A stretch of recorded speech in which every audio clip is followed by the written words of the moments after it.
ಓಂ ಶ್ರದ್ಧಾಂ ಪ್ರಾತರ್ಹವಾಮಹೇ ಶ್ರದ್ಧಾಂ ಮಾಧ್ಯಂದಿನಂ ಪರಿ ಶ್ರದ್ಧಯಾ ಆಕೂತ್ಯ ವಿದ್ಯಾ ಶ್ರದ್ಧಯಾ ವಿಂದತೆ ಹವಿ. ನನ್ನ ಸಮಸ್ತ ಪ್ರೀತಿಯ ಬಂಧು ಭಗಿನಿಯರಿಗೆ ಡಾಕ್ಟರ್ ಸುಕುಮಾರ ಶಾಸ್ತ್ರಿ ಮಾಡುವ ವಂದನೆಗಳು.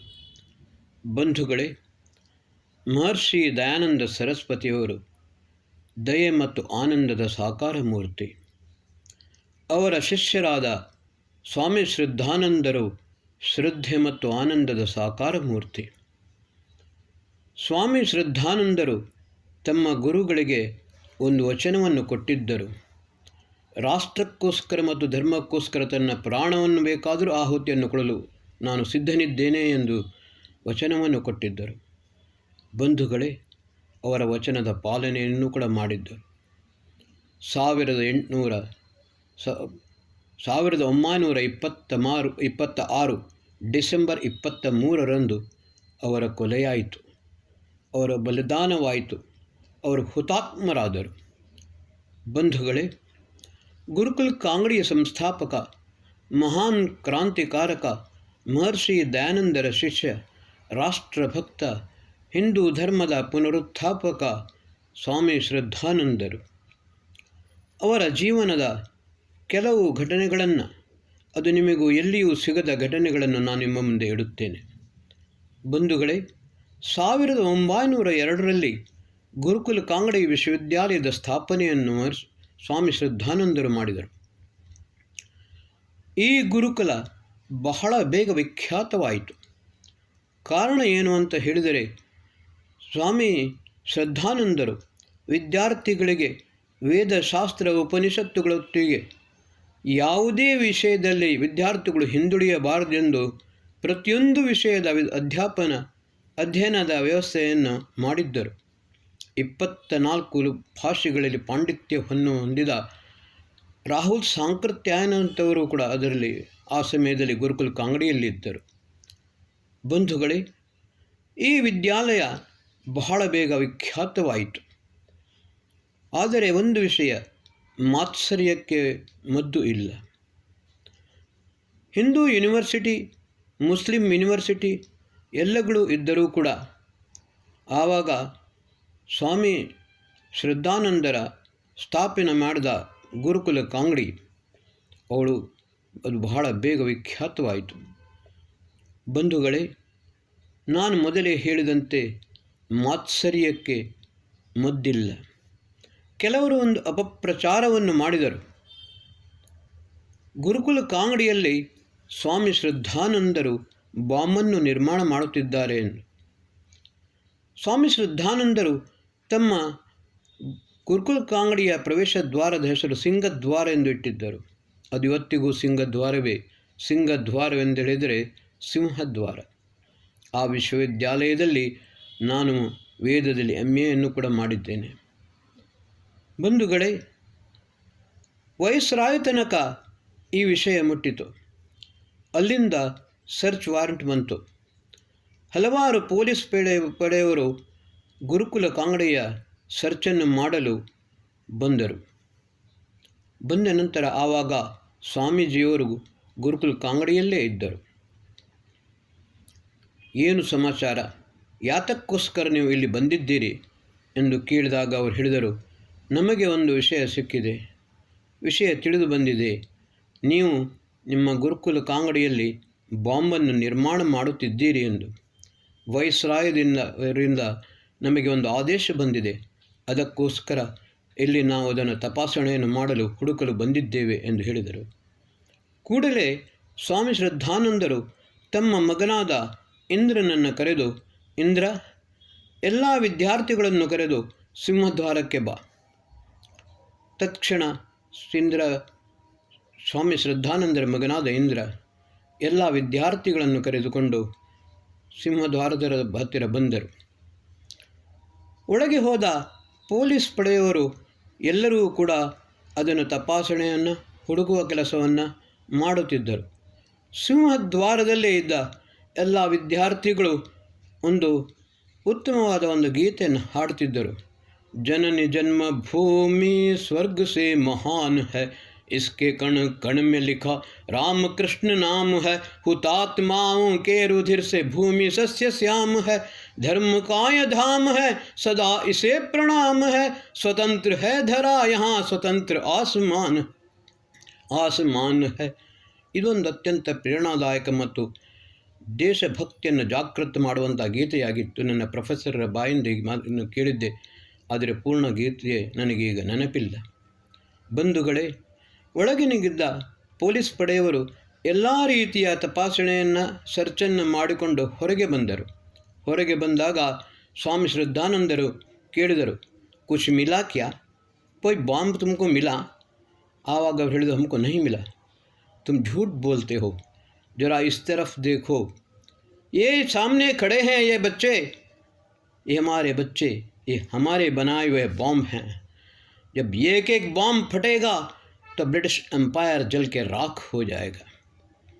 ಬಂಧುಗಳೇ, ಅವರ ಕ್ರಾಂತಿಕಾರಿ ಇಷ್ಟು ಕ್ರಾಂತಿ ಆ ಓಜಸ್ಸು ತೇಜಸ್ಸು ಅಷ್ಟು ಉತ್ಕೃಷ್ಟವಾಗಿತ್ತು.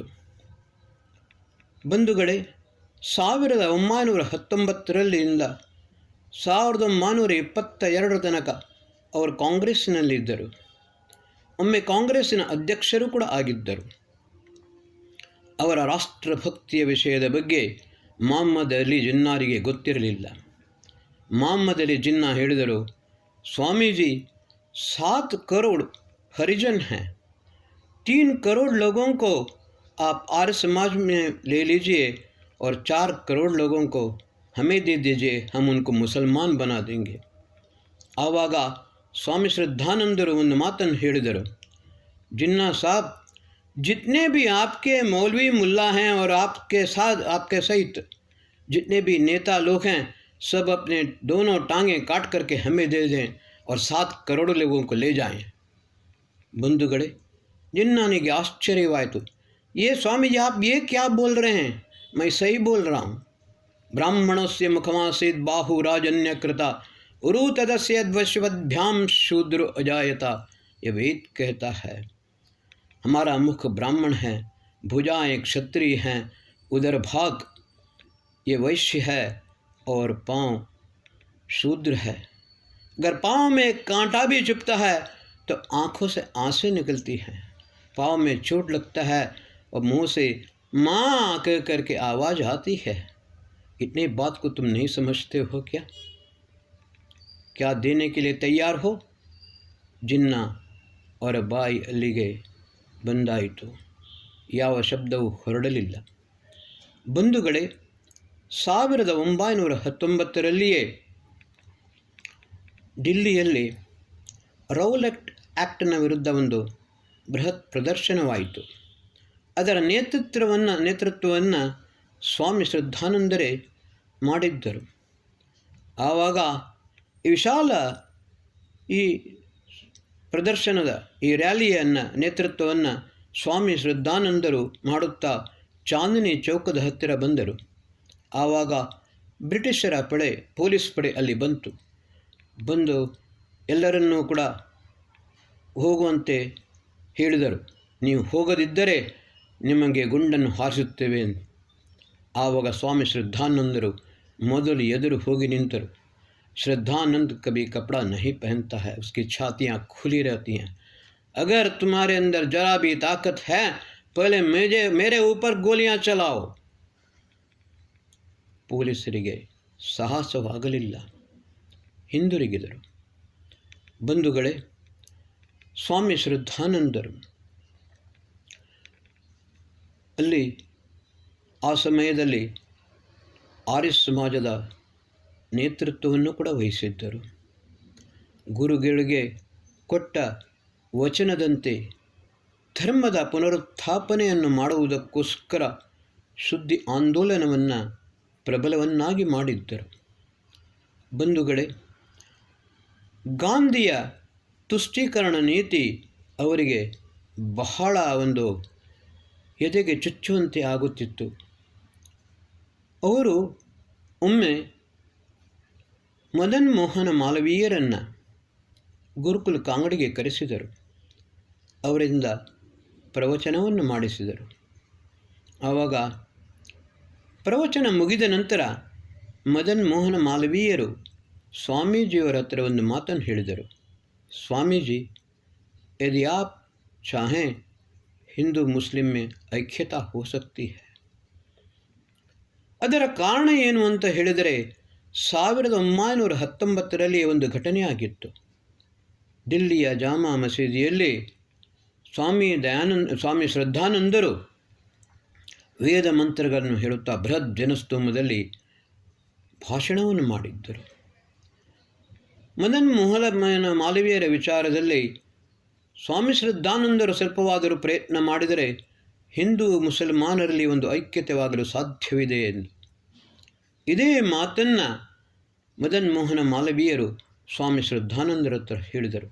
ಆವಾಗ ಶ್ರದ್ಧಾನಂದರು ಒಂದು ಮಾತನ್ನು ಹೇಳಿದರು, पंडित जी, पुराण में कहता है कि शिव भुजगेंद्र हारम, गले में सांप का हार डाला है, लेकिन एक बात बताऊं आपको, आप तुलसी की माला पहनिए, रुद्राक्ष की माला पहनिए, आरोग्य की दृष्टि से ये बहुत अच्छा है, लेकिन सांप की माला अगर पहने तो इससे बड़ी मूर्खता कोई और नहीं हो सकती, ये राष्ट्र के लिए घातक होगा.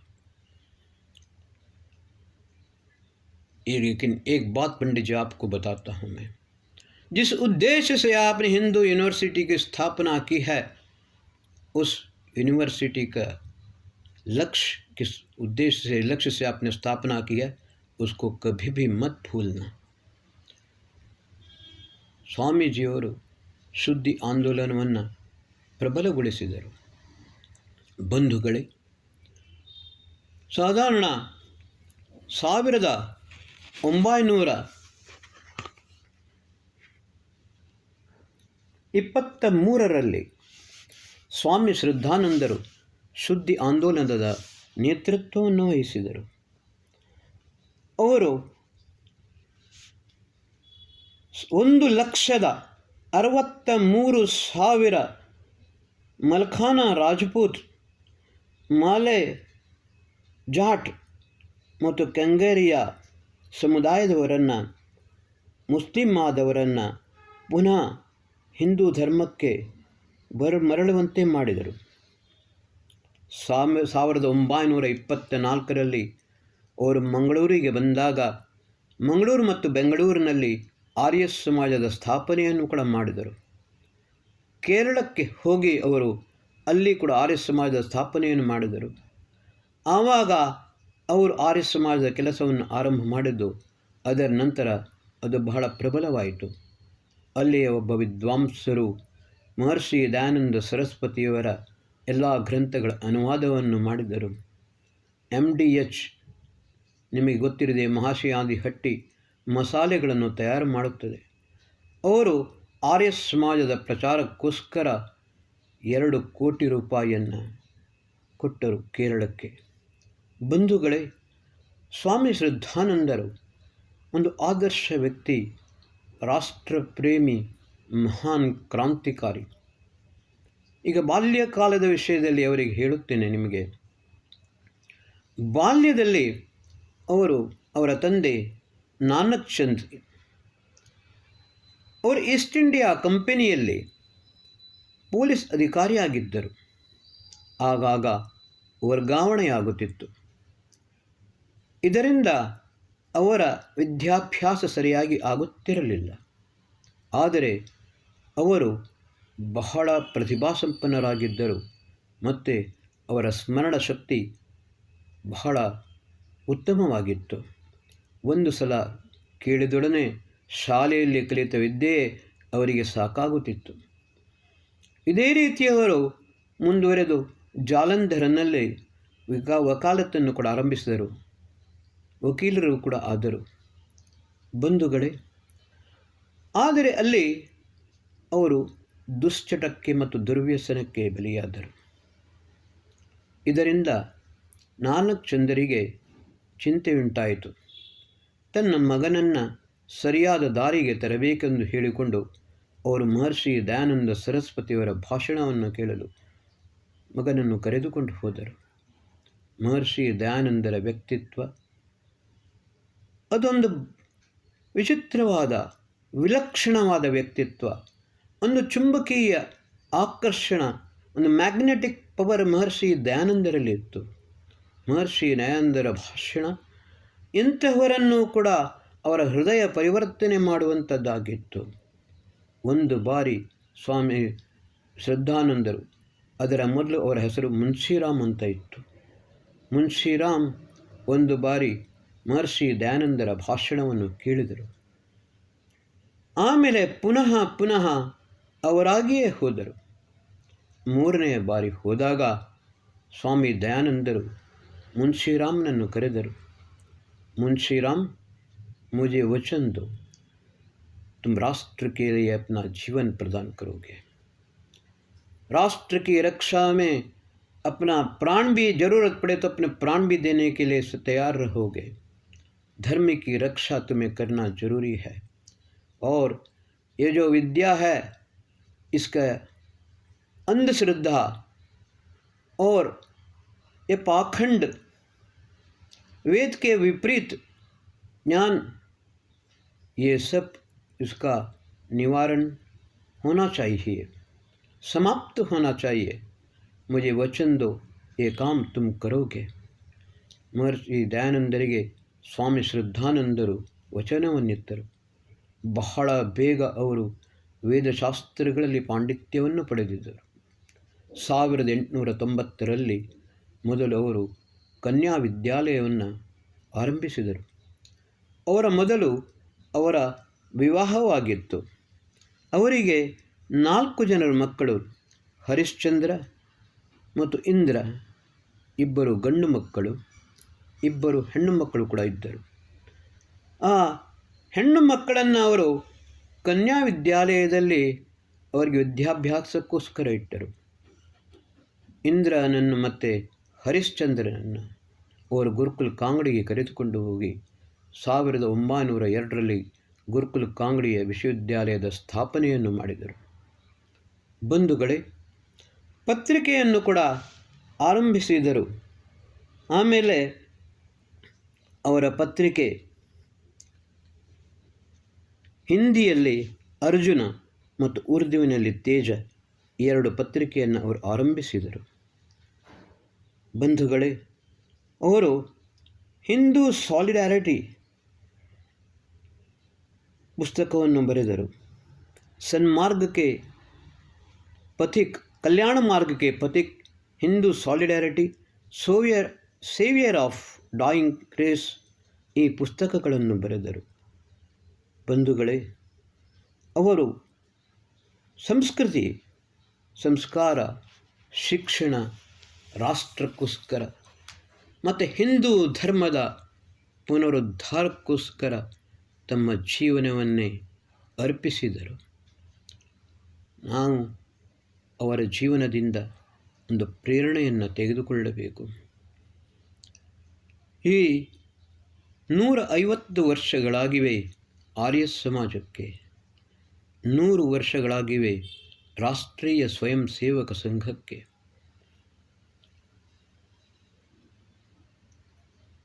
ಗೋಲ್ವಲ್ಕರರು ಶಿಕಾಬಾದಿನಲ್ಲಿ ಮಾಡಿದ ಒಂದು ಭಾಷಣದಲ್ಲಿ ಹೇಳಿದರು, ಆರ್ಯ ಸಮಾಜ್ ಆತ್ಮ ಹೈ और ರಾಷ್ಟ್ರೀಯ ಸ್ವಯಂ ಸೇವಕ ಸಂಘ ಶರೀರ್ ಹೈ. ಬಂಧುಗಳೇ, ಆರ್ಯ ಸಮಾಜದ ಶ್ರೀಪಾದ ದಾಮೋದರ್ ಸಾತ್ವಲೇಕರಿಂದ ಪ್ರೇರಣೆಯನ್ನು ಪಡೆದು ಆಶೀರ್ವಾದವನ್ನು, ಅವರು ಆವಾಗ ಜೈಲಿನಲ್ಲಿದ್ದರು, ಆಶೀರ್ವಾದವನ್ನು ಪಡೆದುಕೊಂಡು ಆಮೇಲೆ ಹೆಡ್ಗೇವಾರರು ರಾಷ್ಟ್ರೀಯ ಸ್ವಯಂ ಸೇವಕ ಸಂಘದ ಸ್ಥಾಪನೆಯನ್ನು ಮಾಡಿದರು. ನಾನು ಒಂದು ಮಾತು ಹೇಳಲು ಅಪೇಕ್ಷಿಸುತ್ತೇನೆ. ವೈಚಾರಿಕ ಭಿನ್ನತೆ ಇರಬಹುದು. ಸ್ವಾಮಿ ಶ್ರದ್ಧಾನಂದರು ಗುರುಕುಲದಲ್ಲಿದ್ದಾಗ ಹಲವು ಪೌರಾಣಿಕ ವಿದ್ವಾಂಸರನ್ನು ಕೂಡ ಇಟ್ಟಿದ್ದರು. ಯಾಕಂದರೆ ವೈಚಾರಿಕ ಭಿನ್ನತೆ ಬೇರೆ, ಆದರೆ ರಾಷ್ಟ್ರಕ್ಕೋಸ್ಕರ, ಹಿಂದೂ ಧರ್ಮದ ಸ್ಥಾಪನೆಗೋಸ್ಕರ, ದೇಶದ ರಕ್ಷಣೆಗೋಸ್ಕರ ವೈಚಾರಿಕ ಭಿನ್ನತೆಯೊಂದಿಗೂ ಅಡ್ಡ ಬರಬಾರದು. ವಯಂ ರಾಷ್ಟ್ರೇ ಜಾಗೃಯಾಮ ಪುರೋಹಿತಾ. ರಾಷ್ಟ್ರೀಯ ಸ್ವಯಂ ಸೇವಕ ಸಂಘ ಮತ್ತು ಆರ್ಯ ಸಮಾಜ ಎರಡರ ಉದ್ದೇಶ, ಧ್ಯೇಯ, ಧೋರಣೆ ಒಂದೇ. ನಾವು ರಾಷ್ಟ್ರದಲ್ಲಿ ಜಾಗೃತಿಯನ್ನುಂಟು ಮಾಡಿಕೊಂಡು ರಾಷ್ಟ್ರವನ್ನು ಮುನ್ನಡೆಸೋಣ. ಮಾತಾ ಭೂಮಿ ಪುತ್ರೋಹಂ ಪೃಥಿವ್ಯಾಹ. ಇದು ನಮ್ಮ ಧ್ಯೇಯ, ಧೋರಣೆ, ಲಕ್ಷ್ಯ. ಇದನ್ನು ಯಾವತ್ತಿಗೂ ನಾವು ಮರೆಯಬಾರದು. 1926 ಡಿಸೆಂಬರ್ 23ರಂದು ಸ್ವಾಮಿ ಶ್ರದ್ಧಾನಂದರ ಬಲಿದಾನವಾಯಿತು. ಸ್ವಾಮಿ ಶ್ರದ್ಧಾನಂದರು ನ್ಯುಮೋನಿಯಾ ರೋಗದಿಂದ ಬಳಲುತ್ತಿದ್ದರು.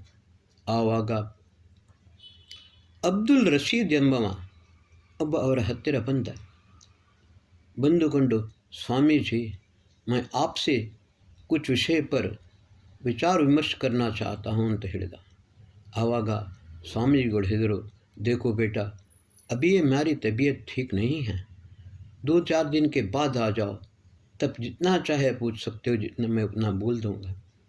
ಆದರೆ ಅವನು ಹಠ ಹಿಡಿದ, नहीं माँ स्वामी जी, मैं ज़्यादा आपसे बात नहीं करूँगा, थोड़ा ही बोलूँगा. ಸ್ವಾಮೀಜಿಯವರು ಆಯಿತು ಅಂತ ಹೇಳಿದರು. ಆಮೇಲೆ ಅವರಿಗೆ ಊಟದ ವ್ಯವಸ್ಥೆಯನ್ನು ಮಾಡಲು ಒಬ್ಬ ಪಾಚಕನಿದ್ದ. ಅವನ ಹತ್ರ ಮುಜೆ एक ಗ್ಲಾಸ್ ಪಾನಿ ಲೇಕರ್ಕೆ आओ ಅಂತ ಹೇಳಿದರು. ಅವನು ನೀರನ್ನು ತರಲು ಒಳಗೆ ಹೋದ. ಅದೇ ಸಮಯದಲ್ಲಿ ಸ್ವಾಮಿ ಶ್ರದ್ಧಾನಂದರಿಗೆ ಅವನು ಅಬ್ದುಲ್ ರಶೀದ್ ಗುಂಡು ಹೊಡೆದ. ಅಲ್ಲಿಯೇ ಸ್ವಾಮಿ ಶ್ರದ್ಧಾನಂದರ ಬಲಿದಾನವಾಯಿತು. ಬಂಧುಗಳೇ, ಒಂದು ವಿಚಿತ್ರವಾದ ವಿಷಯವನ್ನು ನಿಮಗೆ ಹೇಳುತ್ತೇನೆ. ಬ್ರಿಟಿಷರು ಅಬ್ದುಲ್ ರಶೀದರನ್ನು ಫಾಸಿ ಶಿಕ್ಷೆ ಕೊಡುವುದೆಂದು ನಿರ್ಣಯ ಮಾಡಿದರು.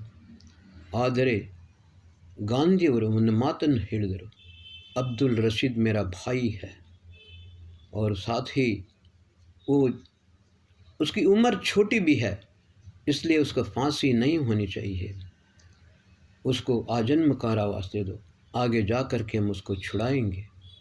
ಬಂಧುಗಳೇ, ನಾವು ಇದನ್ನು ಅರ್ಥ ಮಾಡಿಕೊಳ್ಳಬೇಕು. ಮುಸ್ಲಿಂ ತುಷ್ಟೀಕರಣ ರಾಷ್ಟ್ರಕ್ಕೆ ಒಂದು ಘಾತಕವಾದದ್ದು. ನಾವು ಯಾವಾಗ ಇದನ್ನು ಎಷ್ಟು ಬೇಗ ಇದನ್ನು ಅರ್ಥ ಮಾಡಿಕೊಳ್ಳುತ್ತೇವೆಯೋ ಅಷ್ಟು ಪಕ್ಕ ನಮ್ಮ ರಾಷ್ಟ್ರವು ಸುರಕ್ಷಿತವಾಗಿರಲು ಸಾಧ್ಯ. ಸ್ವಾಮಿ ಶ್ರದ್ಧಾನಂದರ ಈ ಬಲಿದಾನ, ಮಹರ್ಷಿ ದಯಾನಂದರ ಬಲಿದಾನ ಎಂದಿಗೂ ನಾವು ನಿರರ್ಥಕವಾಗಲು ಬಿಡಬಾರದು. ಇದನ್ನು ಸಾರ್ಥಕವನ್ನಾಗಿ ಮಾಡಬೇಕು. ಸತ್ಯ ಸನಾತನ ವೈದಿಕ ಧರ್ಮ ಇದರ ರಕ್ಷಣೆಯಾಗಬೇಕು. ಈ ದೇಶವು ಹಿಂದೂ ರಾಷ್ಟ್ರವಾಗಬೇಕು. ಇದೇ ಸ್ವಾಮಿ ಶ್ರದ್ಧಾನಂದರ ಒಂದು ಸಂಕಲ್ಪವೂ ಆಗಿತ್ತು. ಇದನ್ನು ಪೂರ್ಣ ಮಾಡುವಂಥದ್ದು ಪರಮ ಕರ್ತವ್ಯ ನಮ್ಮದಾಗಿದೆ. ಓಂ ಶಂ.